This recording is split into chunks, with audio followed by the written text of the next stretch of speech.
Hey there, Erin here with a review on heated vests and gloves and socks. So just recently this fall, we've started reviewing more of the different types of vests as we're really interested in like what makes them a little bit different, because when I look on Amazon, there's so many things there. And so even though I haven't, reviewed a ton of them, hopefully this can help narrow down your search as to some of the different features that you might be looking for and that you want to look for when picking one out for yourself. When looking closer at the different fabrics, this one is smooth, not really a puffer. It does have some puff in the center, but otherwise waterproof. It has a hood.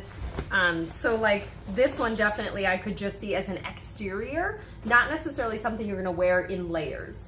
This one is more of a puffer style. So again, this could be an external last layer. It could also be an inside layer, especially if you're doing hunting or snowmobiling and you just want this inside your jacket. So again, the same with that one. This one has a unique, actually a shiny inside layer for helping with the heat. And then again, it's got that more soft puffer style exterior. And again, any of these vests I could see as just an outside layer, but these two I could see more as an inside layer. This one seems really heavy to have on an inside, but depending on the type of jacket that you're wearing. They all have the same size batteries, and they all have like that internal pocket as far as where is your heat sensor. I gotta think on this one.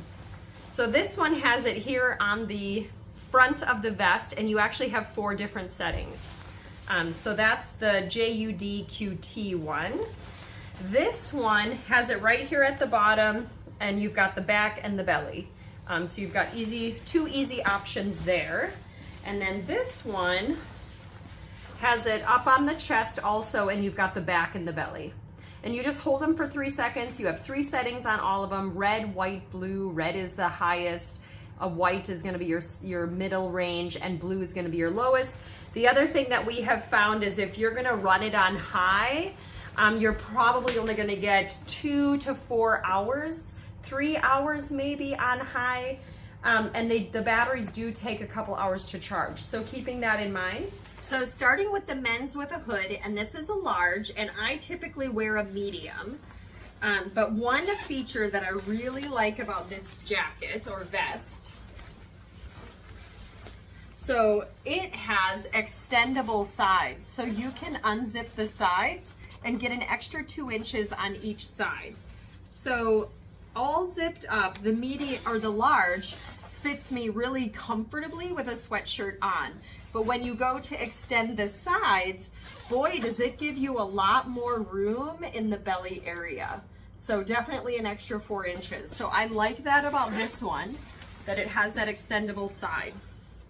And the hood is nice too, especially if you're gonna be in a windy environment. Now this one I really like because of the softness of it. It's definitely a soft puffer jacket, very, very comfortable. And we even had a friend use it for hunting, and he was worried about it even being too noisy under his hunting coat, and it wasn't. So he was very pleased with it as well. So this one, again, soft feature. It's a large. And I typically wear a medium. So I mean, you've got, again, a lot of room in here.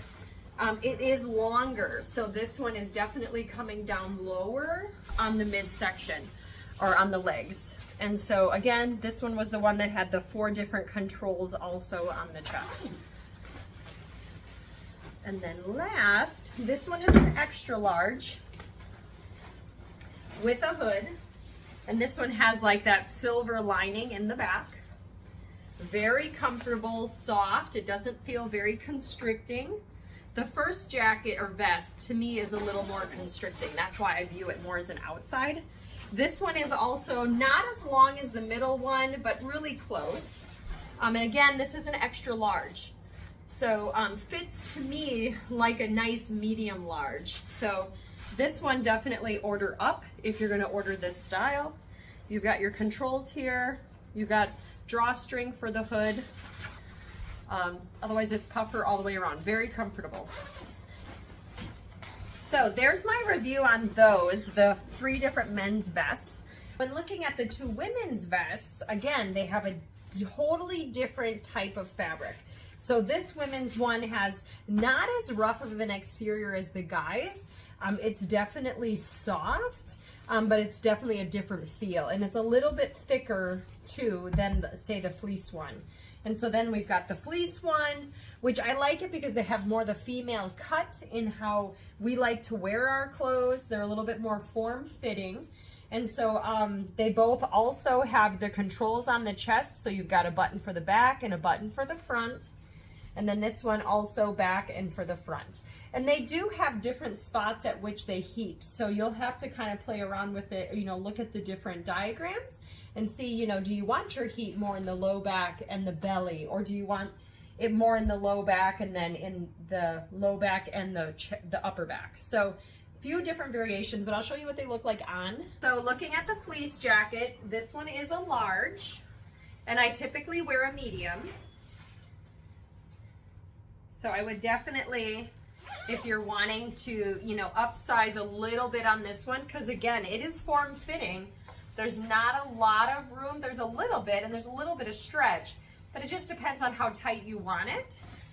So anyway, like I said, this one's a large, and you have your pocket here, and it's fleece on the inside as far as your battery pack.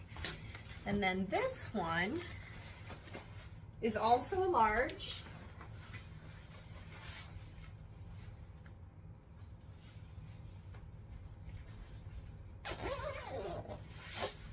And again, little bit of room. You've got fleece inside the pockets. I could definitely see this one for the fall months, like just wearing it as is. Like I think the texture on the outside would be great. It could also be layered with a bigger coat. I'm thinking of the skiing coats and the snowmobiling coats that I have. Like they don't always allow a lot of extra room, but I mean, this one definitely could fit underneath there. And this one is also a little bit longer. So I kind of like that about this too, that you won't feel like you have that draft going up your back right away. Now for other more heated accessories. I have 3 different pairs of heated gloves and then a pair of heated socks. And for me, I'm like, what will I use more? A heated vest, heated socks, or heated gloves? And for me, I definitely fall in the sock glove department as those parts of me get colder faster.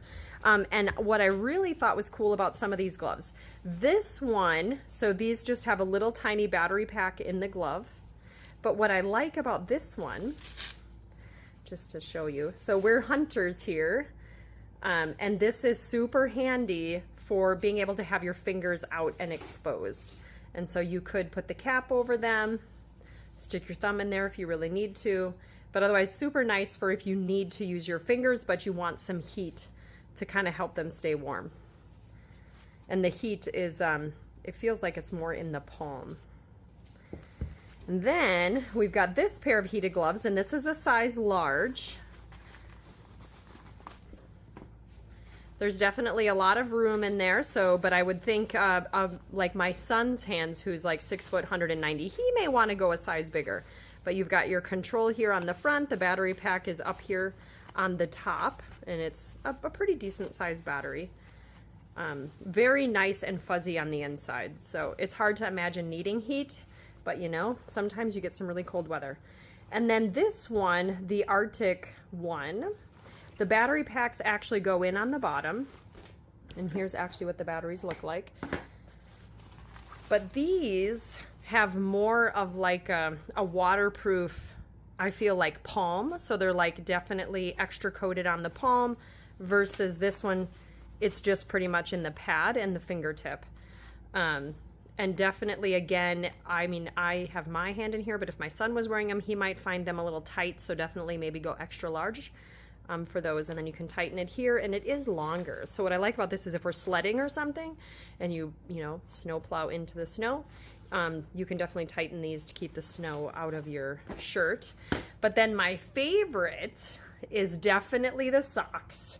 So if you want to see my full review on the socks, on me actually wearing them, I will have all the links below, and even more in-depth reviews on the vests and the gloves if you want to watch those. But the socks are super fun, and they have a little battery pack that goes with them. The battery actually goes at the top of the sock, so if you're a skier, you know, I do a lot of cross-country skiing, my kids do downhill skiing, so these will fit very nicely in our ski boots, along with leaving room so it's not like jamming into the top of the ski boot, but could also be great for snowmobiling or just walking around the woods, you know, wherever you need that extra heat. So these were so soft and stretchy that I could totally see just running around the house in them all day without the battery pack. Like, that's how comfortable they were. So I hope you enjoyed the review on all of these different heated items that we have tried so far, and stay tuned to my channel to learn about other things that we're reviewing for Amazon and kind of checking out for ourselves as to, is this something we would want to keep, that we would want to suggest and tell to our viewers and friends. So thanks for watching.